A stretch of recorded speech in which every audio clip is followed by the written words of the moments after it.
Welcome back to Digital Deceptions. So, I was just watching some Tennessee Brando, and he showed a clip from Midas Touch, and so it got me thinking, so I decided to cover that for you tonight. I'll also show you that clip in this video that I'm talking about. But let's get back to my regular skit.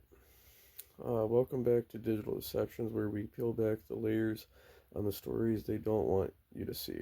Tonight, the alleged political cover-up surrounding the Jeffrey Epstein files just got significantly murkier. The promise was clear: exposing the deep state, drain the swamp, and bring light to the dark corners of the powerful elite.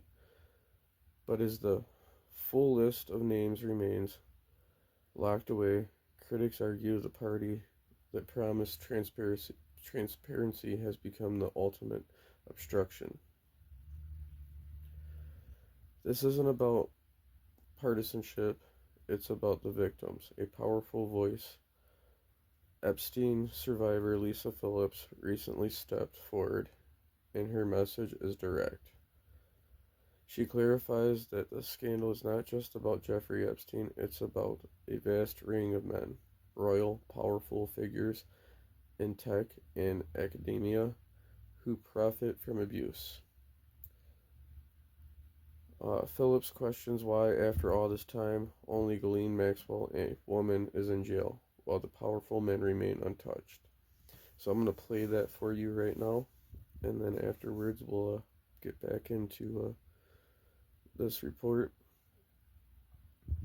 Really, for me, it's just because people are so confused about what's going on. Not only us survivors are still confused, but like the transparency, like what is really going on. Everyone makes it about Trump and Epstein. Okay, maybe there's something there, and about Epstein, but it's about this whole ring of men.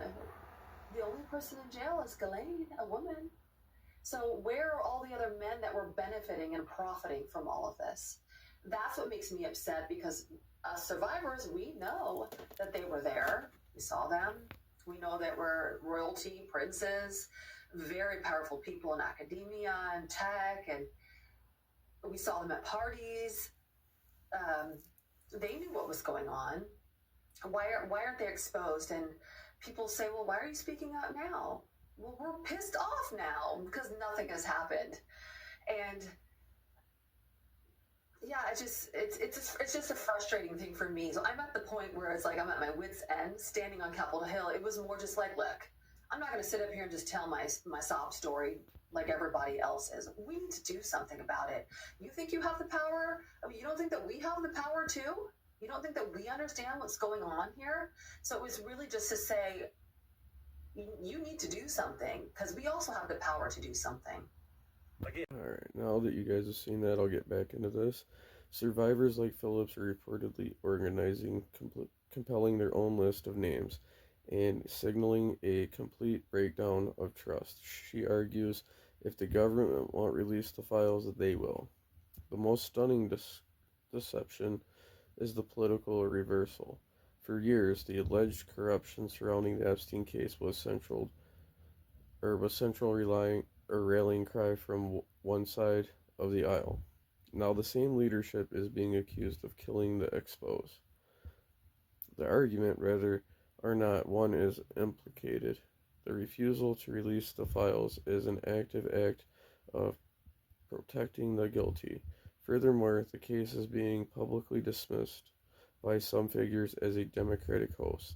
This narrative shifts from a promised exposure to outright denial, in a stunning piece of political maneuver.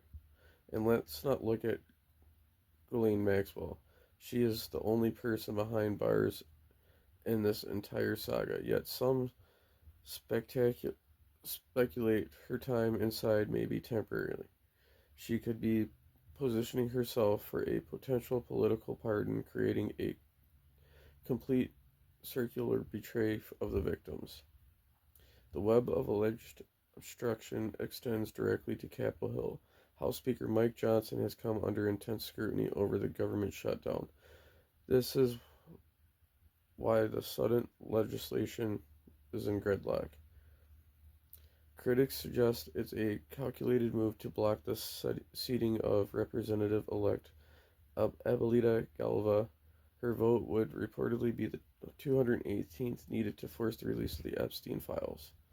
When confronted, Speaker Mike Johnson pointed to Pelosi's presidency for delaying the swing, and all while repeatedly blaming the Senate majority Leader Chuck Schumer for not turning the lights back on in the House. Is this genuine legislative diligence, or is it a deliberate, calculated effort to ensure the powerful names remain hidden behind the Perdell barrier? Sorry about that. The victims are asking, and tonight so are we. The deeper we dig, the clearer the pattern of deception becomes. The only people suffering from this blockade are the survivors and the American public who were promised the truth. What do you think is really happening behind the scenes? Let us know in the comments below. Like, subscribe, and share to Digital Deceptions for more hard-hitting analysis. And I will also, here at the end, to close up the video, play you the clip of Mike Johnson that I was just talking about. Alright, thanks guys. Have a good night. Thank you for being viewers.